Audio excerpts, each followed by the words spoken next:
যে কোনো বিষয়ে সফলতার জন্য কান্নাকাটির দরকার আছে। যে স্বপ্ন নিয়ে যখন দিনরাত কাজ করতে করতে হাঁপিয়ে ওঠেন, তখন শরীর মন কিছুই আর কাজ করছে না। তখন চেষ্টা করছেন বাট কিছুতে লাভ হচ্ছে না, সেল হচ্ছে না, সফলতার দেখা পাচ্ছেন না। কিছুক্ষণ একা একা কাঁদবেন। কান্না আবেগ প্রকাশে সাহায্য করে। এরপর আপনি ভালো অনুভব করবেন, তখন চিন্তা শক্তি খুলে যাবে।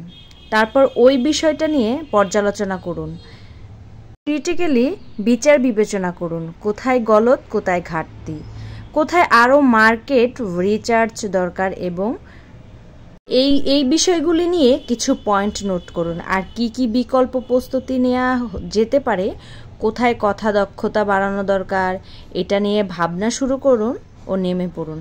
সফলতা শুধুই সময়ের ব্যাপার। ধৈর্য ধরে থাকলে এমন কোনো সফলতা নেই যেটা আপনার দুয়ারে এসে নক করবে না। আর যদি ধৈর্যহারা হয়ে এদিক থেকে সেদিক, সেদিক থেকে এদিক পথ হারা হয়ে যান, তাহলে কিন্তু সফলতার রাস্তার খুঁজে পাবেন না।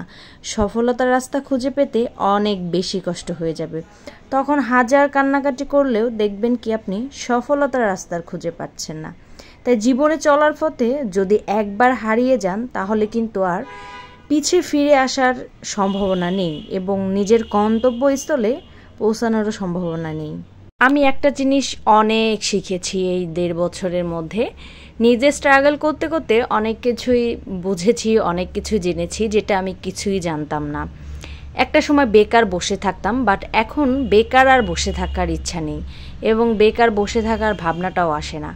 বাট অনেক ইচ্ছা ছিল চাকরি বাকরি করব, পড়ালেখা করব, কিন্তু মন থেকে যেটা ভালোবাসি, একটা কাজ যদি করতে পারি আমি, সেটা নিয়ে উদ্যোক্তা হয়ে যদি বিজনেস করতে পারি, তাহলে কিন্তু আপনার সফলতা আসবেই। অবশ্যই সফলতা ধরে রাখার জন্য অনেক চেষ্টা করতে হবে এবং অনেক ধৈর্য ধরে থাকতে হবে, কারণ সফলতার রাস্তা কখনোই সহজ হয় না। সফলতার রাস্তায় থাকে প্রচুর পরিমাণে কাঁটা। সেই কাঁটাগুলো আপনি যদি সরিয়ে সরিয়ে সামনের দিকে এগোনোর চেষ্টা করেন আর এগিয়ে যদি গন্তব্যস্থলে পৌঁছে যেতে পারেন, তাহলে কিন্তু আপনার সাফল্য নিশ্চিত। এই সাফল্য পেতে অনেক মানুষের অনেক কথা শুনতে হবে, অনেক কিছু শুনতে হবে, অনেক বিপদ হবে, অনেক লস লাভ, অনেক কিছু হিসাব করে কিন্তু সফলতা আসে। সফলতা এমন একটা জিনিস যেটা অর্জন করতে অনেক কষ্ট, বাট অর্জন করার পরে সেইটার মিষ্টান্ন একটু বেশিই হয়। তাই সফলতার স্বাদ পেতে হলে অবশ্যই ধৈর্য হলো মেন পয়েন্ট। আপনি ধৈর্য ধরে থাকুন, আপনি যে কোনো একটা নিয়ে ধৈর্য ধরে থাকুন। আপনি এই মনে উদ্দেশ্য যদি থাকে যে না আমি একটা নিয়ে ধৈর্য ধরে থাকবো, এটা থেকে ওটা, ওটা থেকে এটা, নানান দিকে যদি দৌড়াদৌড়ি ছোটাছুটি করতে থাকেন, দেখবেন যে আপনার লাস্টে গিয়ে কোনো কিছুই থাকছে না। একদম নিশ্চিত থাকেন যে কোনো কিছুই থাকবে না। সেই জন্য হাল ছাড়বেন না, অবশ্যই ধৈর্য ধরে বসে থাকবেন।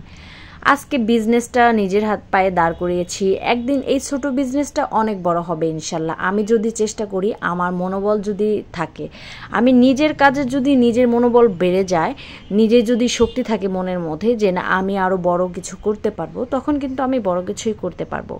আমি অনেক বিষয় দেখেছি যে ধৈর্যের ফল অতি মিষ্টি হয়, কারণ আমি ধৈর্য ধরে যেই কাজটাই করেছি সেটা সফলতা আসছে ইনশাল্লাহ। তো সফলতা দেওয়ার মালিক আল্লাহ। তো আল্লাহর কাছে মন থেকে যেটা চাবেন সেটাই দিবে, বাট আপনাকে চেষ্টা করতে বলেছে আল্লাহ। আল্লাহ বলেনি যে আপনি চেষ্টা ছাড়া দিনভর প্রার্থনা করে যান আমি আপনাকে দিব। অবশ্যই কিছু পেতে হলে আগে চেষ্টার মাধ্যমে চালিয়ে যেতে হবে, দেন আল্লাহর কাছে প্রার্থনা করতে হবে, এরপরে আপনাকে আল্লাহ সবভাবেই দিবে। তো এই জন্য সবসময় চেষ্টা করবেন যে চেষ্টার মাধ্যমে প্রার্থনা করতে।